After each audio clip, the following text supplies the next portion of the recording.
வாங்கிக்கிட்ட சொல்கிறான், பணம் கஷ்டமா, நான் என்ன செய்யட்டும்? கேட்டிருக்கணும்ல, கேட்கல. ஃப்ரெண்டுக்கு உதவி செய்கிறேன்னு வாக்கு கொடுத்துட்டேன், அது முதல் தப்பு. சரி, வாக்கு கொடுத்ததை நிறைவேற்றணும். வாக்கு கொடுத்துட்டா கட்டாயம் செஞ்சிடணும். அதுக்கு பிறகு தேவைக்காவது ஏன்ட வந்தியா? ஆண்டவரே, வாக்கு கொடுத்துட்டேன், என் ஃப்ரெண்டுக்கு உங்ககிட்ட கன்சல்ட் பண்ணாமல் விட்டுட்டேன், என்னை மன்னிச்சிருங்க, எனக்கு ஹெல்ப் பண்ணுங்கன்னு கேட்டிருக்கணும்ல, அதுவும் கேட்கல. அந்த பேங்க்கு போகிறேன், இந்த பேங்க்குக்கு போகிறேன், அந்த ஃப்ரெண்டுக்கிட்ட போகிறேன், நான் எல்லாம் பார்த்துக்கிட்டே தானே இருந்தேன். தப்பு ஆண்டவரே, நான் தப்பு பண்ணிட்டேன், என்னை மன்னிச்சிருங்க, எனக்கு இப்போ இந்த இக்கட்டிலேருந்து விடுதலை கொடுங்க, இந்த பண தேவை சந்திக்கப்படணுமே, நான் என்ன பண்ணுறது? ஓகே, ஆண்டவர் சொன்னார், உங்கள் ஊரில், இந்த ஊரில் உனக்கு தெரிஞ்ச ஒரு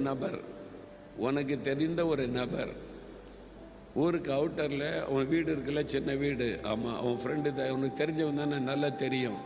அவன்கிட்ட போய் கேளு. அது இவ்வளோ பெரிய பணம் தொகை, பவுண்டு, லண்டனில், அதாவது இங்கிலாந்து தேசத்தில் பவுண்டுன்னு சொல்லுவான், நம்ம ரூபான்றோம்ல.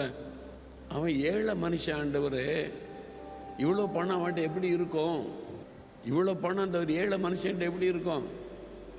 நீ போ, நான் சொன்ன, நீ போய் பேசு, அவ்வளோதான். சரி ஆண்டவரே. இவருக்கு பெரிய பிரச்சனை என்னென்னா, அந்த ஆள்கிட்ட போய் எனக்கு ஒரு 10,000 பவுண்டு வேணும்னு கேட்டால், அவர்கிட்ட 100க்கு இருக்கிறதே பெரிய விஷயம். அந்த காலத்தில் 10,000 பவுண்டுன்னு கேட்டால் எப்படி? அவன் ஒருவேளை என்னை பார்த்து சிரிப்பானே, என்ன கேட்குறீங்கன்னு சொல்லி. ஆண்டவர் சொல்லிட்டார், மனைவிட்ட சொன்னார். ஆண்டவர் அவனை போய் பார்க்க சொல்கிறாரு. கர்த்தர் தானே சொன்னார். ஆமாம், அந்த ஆளுக்கிட்ட அவ்வளோ பணம் எப்படி இருக்கும்? ஏழை மனுஷன் ஆச்சே அப்படின்னு சொல்கிறார். அது உங்கள் பிரச்சனை கிடையாது. That is not your problem. உங்ககிட்ட ஆண்டவர் என்ன சொன்னாரோ அதை செய்யுங்க. ஆண்டவர் தானே போக சொன்னார். ஆமாம், சரி. உடனே அங்கே போனார். இவரை பார்த்த உடனே அவருக்கு ரொம்ப சந்தோஷம். இவ்வளோ பெரிய ஊழியக்காரர் என் வீட்டுக்கு என்ன தேடி வந்திருக்காங்களேன்னு சொல்லி உட்கார வச்சு பேசினார். இவருக்கு ரொம்ப தயக்கம் கேட்குறதுக்கே.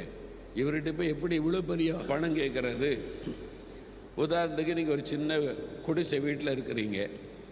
ஆண்டவர் என்ன அனுப்புனார்னு நான் உங்ககிட்ட ஒரு 10 லட்ச ரூபா வேணும்னு கேட்டால் நீங்கள் என்ன செய்வீங்க? என்னை பார்த்து, என்னையா அப்படி கேட்குறீங்க?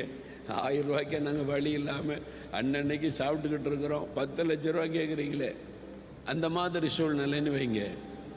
இவரை போய் உட்கார்ந்துருக்கிறார். அவர் காஃபிலாம் கொடுத்துட்டு, ஐயா சொல்லுங்க அப்படின்னு கேட்டால்,